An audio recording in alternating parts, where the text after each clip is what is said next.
partner dan juga Isuzu Media Partner sekalian. Semoga selalu sehat dan juga selalu dalam kondisi yang bahagia. Tentunya senang sekali bersama saya Brenda Kwan yang akan menemani Anda ikut Isuzu Jazz 2025 di sesi Ngopi Susu.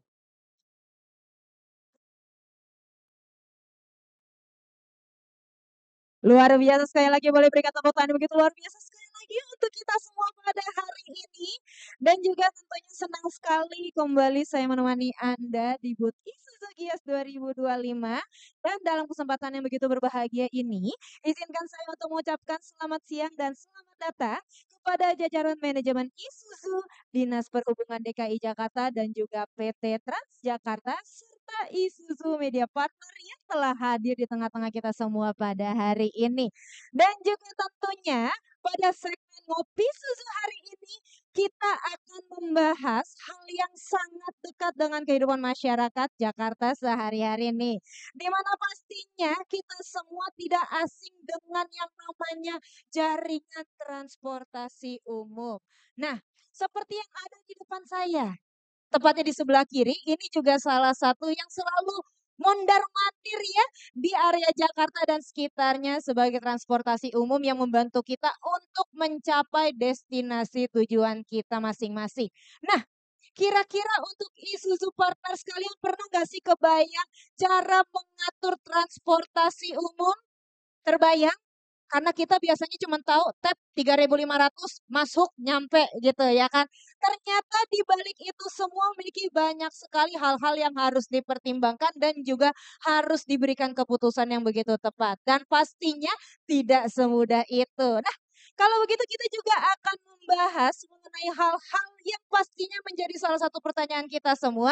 Tapi sebelumnya di sini saya akan mengajak untuk Isuzu partner sekalian untuk menyaksikan video berikut ini. Jakarta penuh pesona.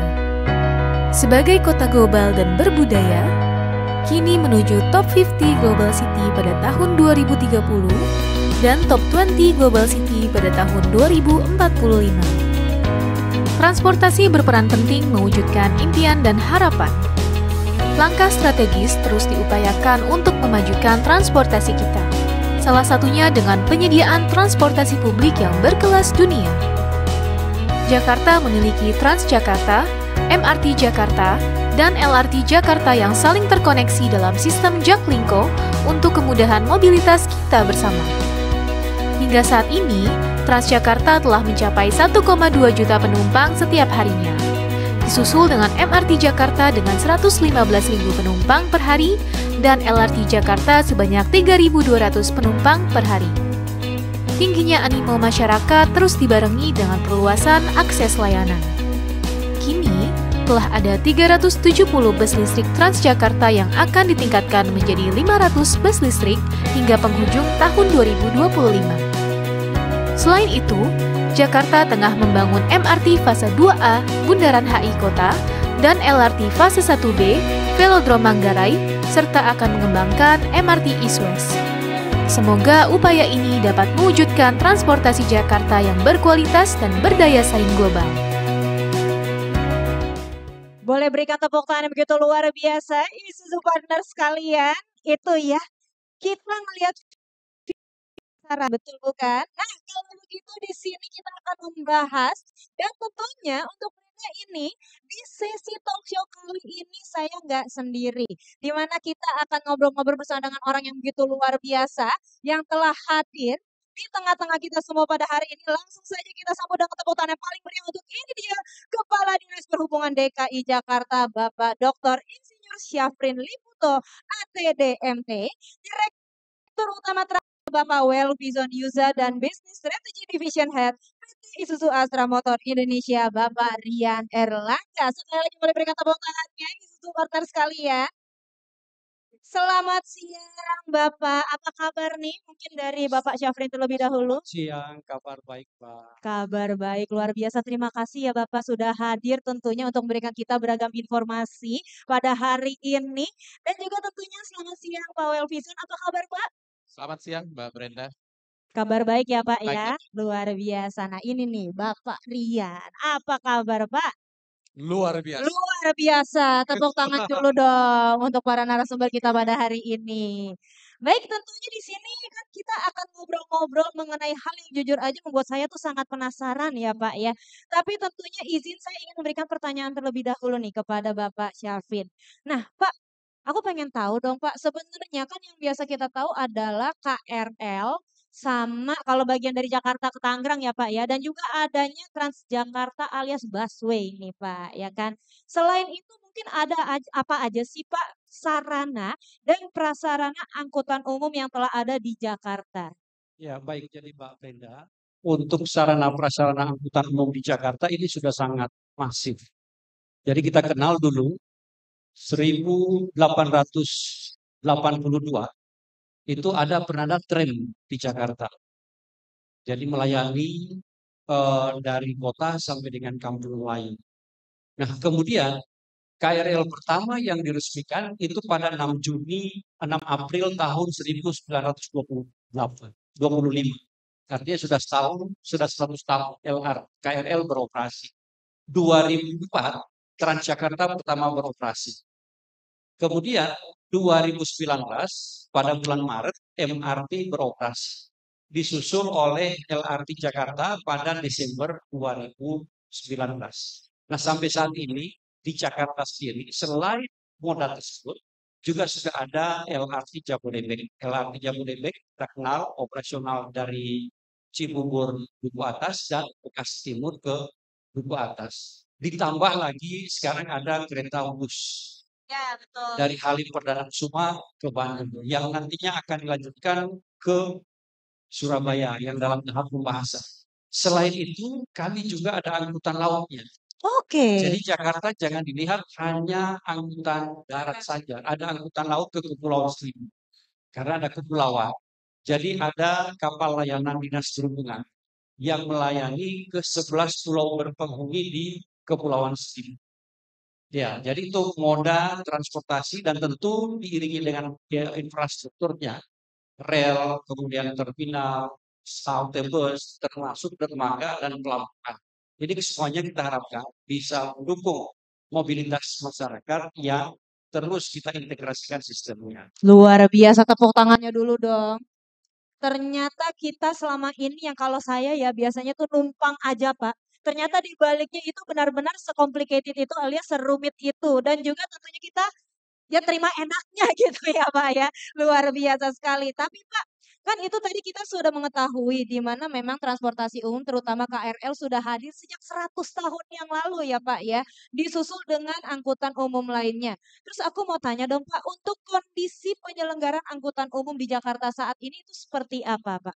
Jadi untuk kondisinya, sebagaimana kita ketahui, Jakarta melakukan integrasi secara utuh seluruh layanan angkutan umum Jakarta. Jadi yang tadinya LRT sendiri, KRL sendiri, MRT sendiri, Transjakarta, sekarang diintegrasikan. Ada 6 dimensi integrasi yang dilakukan. Pertama adalah bagaimana infrastruktur yang ada, keseluruhannya diintegrasikan.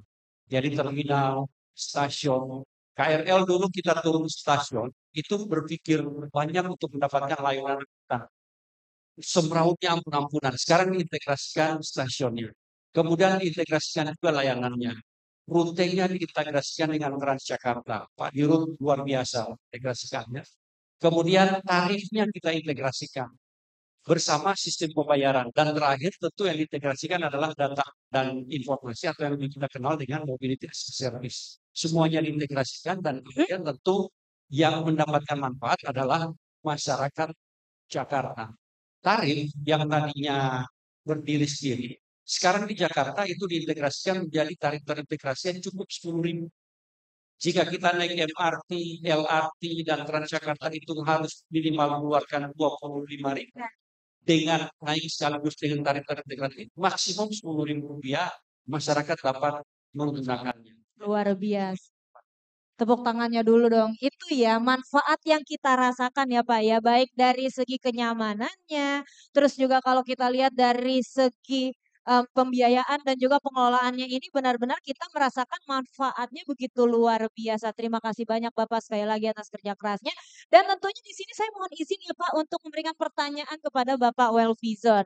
Karena tadi kita sudah melihat kalau dari sisi Pak Syafrin seperti itu, kalau dari Pak Welfizon nih, tantangan terbesarnya gimana nih Pak? Apalagi atau terutama yang dihadapi oleh Transjakarta dalam memenuhi kebutuhan transportasi publik di Jakarta. Ya, terima kasih Mbak Brenda. Tadi Pak Kadis sudah sampaikan begitu kuat dorongan yang diberikan oleh Pemprov DKI untuk memajukan layanan transportasi umum, bahkan sampai ke Kepulauan Seribu. Rasanya kalau ditanya apa tantangannya, justru yang kita lihat sekarang adalah peluangnya. Tadi di video kita lihat begitu animo masyarakat cukup tinggi untuk menggunakan layanan publik. Dan ini menjadi momentum bagi kita untuk bisa mendorong penggunaan transportasi publik yang lebih luas lagi. Bahkan kami di Jakarta, seluruh ASN DKI setiap hari Rabu wajib menggunakan transportasi publik. Dan tentu ke depannya dengan penggunaan yang lebih masif dari masyarakat, tentu dibutuhkan sarana, prasarana yang lebih banyak lagi. Amin. Pokoknya kita juga pastinya akan selalu mensupport ya Pak ya untuk perkembangan dari transportasi umum di Jakarta. Karena jujur ya Pak, saya pribadi Pak, biasanya kalau naik kendaraan pribadi dari Tangerang ke Jakarta itu 2 jam. Tapi kalau saya menggunakan transportasi umum 40 menit sampai Pak. Luar biasa sekali dan itu benar-benar manfaat yang nyata yang mungkin bisa dirasakan oleh masyarakat umum. Nah, terus aku juga mau tanya dong Pak, kalau Transjakarta sendiri ini memetakan dan memprioritaskan tantangan tersebut, mungkin kira-kira melakukan apa Pak? Mungkin seperti ada riset terlebih dahulu, sehingga bisa memenuhi kebutuhan pelanggan di wilayah masing-masing. Ya, jadi kita dalam mengembangkan sistem transportasi ini ada beberapa pilar yang kita lakukan. Jadi ada 3 pilar yang kita kembangkan di Transjakarta.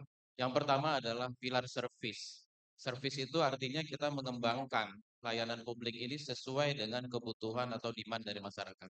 Atau dalam bahasa kerennya customer centricity atau citizen centricity karena kita melayani warga. Yang kedua, kita menerapkan strategic partnership. Jadi kami tidak beroperasi sendiri, kami bekerja sama dengan mitra, lebih dari 20 mitra operator yang kita bekerja sama dengan berbagai brand. Dan hari ini juga ada salah satu contoh brand yang ada di depan kita.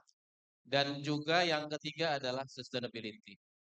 Jadi angkutan umum ini salah satu yang inline dengan apa yang sekarang digaungkan yang kita sebut dengan ESG, Environment, Social, dan Governance.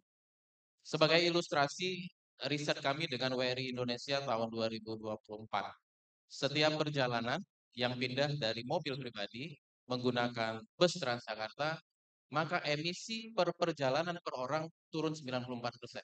Jadi artinya ini juga berkontribusi sangat signifikan buat udara yang lebih baik buat di Jakarta. Demikian, Mbak. Baik, dan juga benar-benar tidak berkontribusi hanya untuk kemudahan masyarakat, namun untuk global juga secara global dan juga mungkin secara emisi bahan bakar serta udara jadi lebih bersih itu ya Pak ya. Karena memang iya benar juga sih kalau kita menggunakan kendaraan pribadi. Satu orang masuk maksimal 4 orang, ya kan satu knalpot nih Pak. Terus kalau kita menggunakan NQR Transjakarta, ini 19 orang masuk ya Pak ya, bahkan sampai 34 orang. Nah seperti itu gitu loh. Dan pastinya juga tetap yang terbakar itu ya hanya satu knalpot saja, seperti itu ya Pak ya. Nah, kalau kita lihat ini kita kan sudah masuk membicarakan mengenai LNQR. Kita bakal nanya-nanya juga nih sama Pak Rian. Gimana nih Pak, kalau dari sisi Isuzu merespon hal tersebut untuk memenuhi kebutuhan angkutan penumpang? Ya, Assalamualaikum warahmatullahi wabarakatuh. Yang pertama, Brenda, saya ingin memberikan apresiasi setinggi-tingginya kepada Pak Safri dan Pak Welfizon karena beliau ini sebetulnya sangat sibuk sekali bahwa tidak hanya darat sampai laut gitu ya. Dan sebetulnya kerja nyatanya itu sekarang sudah terlihat bahwa di sub mendapatkan apresiasi penghargaan dari Amerika kalau tidak salah Pak mengenai sustainability transportation. Dan juga beberapa akhir ini kan kita mendengar bahwa Jakarta bukan lagi kota yang termacet ya, itu menjadi sebuah apresiasi yang setinggi-tingginya. Itu adalah karya nyata dari apa yang dilakukan khususnya di Sub dan juga Transjakarta. Nah, berbicara mengenai Isuzu, ya tentunya kami sebagai stakeholder transportasi di Indonesia terus berusaha meningkatkan layanan termasuk produk kami, gitu. Karena kami melihat bahwa dengan NQR ini, NQR adalah salah satu varian medium bus yang paling panjang di kelasnya, sehingga menjadi keleluasan bagi stakeholder kami untuk bisa memberikan layout seperti itu. Lalu yang terpenting salah satu menjadi keunggulan kita adalah double striker, yaitu layanan after sales. Layanan after sales kami, Pak, itu tercermin sekarang. Kalau kita datang ke outlet Isuzu, maka ketika customer masuk, itu di sebelah kanannya ada sebuah showcase spare part. Jadi biasanya Pak, spare part kita taruh di belakang. Ini kita taruh di depan. Menunjukkan dari situ, kita sangat fokus kepada after sales yang sebetulnya untuk Transjakarta ini, layanan after sales itu adalah yang paling utama. Jadi kami juga menyiapkan beberapa inovasi, salah satunya ada varian-varian lagi untuk di segmen bis yang kita sedang tadi, Pak. Mudah-mudahan akan kita luncurkan segera. Amin. Tepuk tangannya dulu dong, luar biasa sekali ya. Terima kasih banyak Pak Syafrin dan juga Pak Welvizon atas kerja kerasnya yang begitu luar biasa karena memang menjadi salah satu bukti nyata yang bisa dirasakan oleh masyarakat Jakarta. Seperti itu ya Pak Rian ya. Pak, aku mau tanya dong Pak, kalau dari Isuzu sendiri ini kontribusinya untuk memajukan transportasi umum di Jakarta sendiri ini seperti apa Pak? Boleh digambarkan untuk kita semua Pak? Tahun ini sangat luar biasa, Pak. Bahkan di akhir tahun kemarin, market share kita sudah di 30%-an. Jadi satu dari 3 truk di Indonesia itu adalah sudah Isuzu. Kita terus gradually increase dan hal itu tahun ini syukur alhamdulillah bahwa tahun ini kita bisa berkontribusi, berpartisipasi di Transjakartanya untuk pertama kalinya sebanyak 53 dan mudah-mudahan jika layanan kami after sales kita tingkatkan, produk kita tingkatkan kualitasnya, maka mudah-mudahan jadi makin banyak ya Pak. Amin. Luar biasa, tepuk tangannya dulu dong sekali lagi. Itu dia ya. Kita bisa melihat sinergi yang begitu luar biasa antara tim Dishub, Transjakarta dan juga dari Isuzu yang mensupport kendaraan untuk bisa apa ya mencapai ya apa yang kita cita-citakan selama ini yaitu yang pertama mengurangi kemacetan Jakarta dan juga memberikan kemudahan bagi para masyarakat di Jakarta untuk bisa berkendara dan juga menggunakan transportasi umum dengan lebih nyaman. Sekali lagi boleh kita berikan tepuk tangan untuk ketiga narasumber kita yang begitu luar biasa pada hari ini. Baik, tentunya sembari kita juga menikmati momen yang begitu luar biasa pada hari ini, Pak, di sini kita juga akan bersama-sama menyaksikan secara langsung prosesi penyerahan simbolis kunci Isuzu LSNQR yang akan dilakukan oleh Bapak Rian kepada Bapak OLC Rizon. Dan tentunya kami persilakan untuk Anda dapat menuju area di depan kursi terlebih dahulu dan juga untuk Isuzu Media Partner untuk dapat mengambil posisi dan juga tentunya akan disaksikan secara langsung oleh Bapak Syafrin. Oke, kami persilakan untuk dapat melakukan penyerahan kunci. Dan juga kita akan mengabadikan momen pada hari ini. Ada baiknya mungkin Bapak Rian boleh Pak untuk menuju ke area tengah di antara Pak Syafrin dan juga Bapak Welvizon. Ini dia kita berfoto bersama terlebih dahulu. Dalam hitungan ke 3, 2, 1. Boleh melihat ke arah tengah ya Bapak. Selanjutnya boleh lihat ke arah kiri dari Isuzu Media Partner sekalian. Boleh berikan pose Isuzu dalam hitungan ke 3, 2, 1. Last but not least, boleh lihat ke arah kanan. Oh, boleh Pak, saya diajak asik. Terima kasih banyak. Terima kasih ya. Boleh lihat ke arah kanan dalam hitungan ke 3, 2, 1. Terima kasih banyak. Boleh kita berikan tepuk tangan dan juga apresiasi yang begitu luar biasa. Terima kasih banyak Bapak Syafrin, Bapak Rian, dan juga Bapak Welvizon. Semoga sehat selalu ya Pak. Terima kasih atas kontribusinya untuk dapat memudahkan kita sebagai masyarakat Jakarta untuk menggunakan transportasi umum. Kami persilakan juga untuk tim manajemen untuk dapat melakukan sesi foto bersama pada hari ini. Dan juga Bapak dan Ibu tamu undangan dari tim Dishub, Transjakarta ataupun dari Isuzu, kami persilakan untuk dapat menuju area stage dan melakukan sesi foto bersama pada hari ini. Sekali lagi kami ucapkan terima kasih banyak kepada Bapak Rian, Bapak Welvizon, dan juga Bapak Syafrin Liputo yang sudah memberikan informasi yang begitu menarik untuk kita semua pada siang hari ini. Tentunya dengan berakhirnya sesi kali ini menjadi penutup di sesi talk show kita di booth Isuzu Gias 2025. Tentunya kami juga akan terus berinovasi memberikan pelayanan terbaik sehingga dapat selalu menjadi real partner bagi seluruh pelanggan setia Isuzu Indonesia. Terima kasih banyak sekali lagi atas perhatian Isuzu partner sekalian. Akhir kata saya Brenda Kohan mohon pamit dan kita akan bertemu lagi di sesi berikutnya masih dalam kemeriahan rangkaian acara Gias 2025. Di mana lagi kalau bukan di booth Isuzu Real Partner Real Journey. Thank you.